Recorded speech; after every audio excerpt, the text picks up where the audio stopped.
Hey there and welcome. If you've ever wanted to make your data stand out in Google Sheets, especially when you've got two very different sets of numbers on the same chart, then you're in the right place. Today I'm going to walk you through how to add a secondary y-axis in Google Sheets. By the end of this tutorial, you'll be able to clearly and professionally display two types of data in a single chart, making your reports and presentations so much more effective. First things first, let's make sure you have your data ready.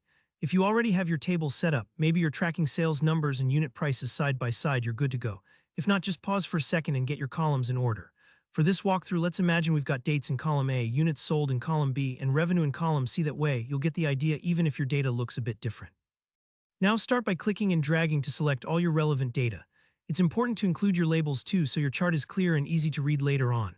Once everything's highlighted, head up to the top menu and find the Insert option. Click on that and then select Chart.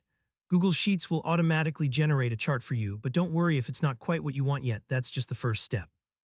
After your chart appears, we're going to switch it to a combo chart, which lets us plot two types of data like bars and lines on the same graph. With your chart selected, look for the chart editor on the right-hand side. If it doesn't show up automatically, just double-click the chart. Under the Setup tab, you'll see a drop-down labeled Chart Type. Click it and then scroll down until you find the Combo Chart option. Choose that one. This chart type is ideal when you want to compare two datasets with different value ranges. Think of it as having two sets of eyes looking at your numbers from different perspectives.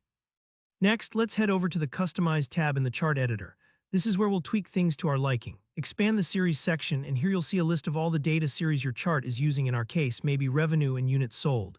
If you have more columns, you'll see more options here. Carefully select the series that you want to stand out on its own axis.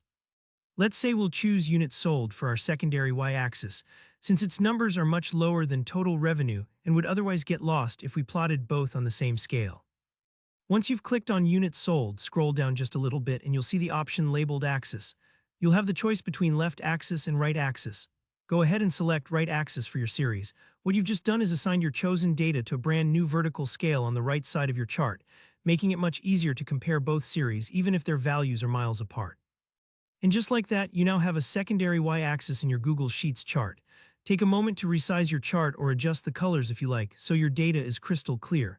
You can always come back later to tweak the look, but the hard part is done. If this tutorial helped you make your data pop, be sure to hit that like button, it means a lot. If you have any questions or run into any snags, just drop a comment down below and I'll be happy to help out. And if you want more tips and tutorials to level up your spreadsheet skills, don't forget to subscribe. Thanks for watching and I'll see you in the next video.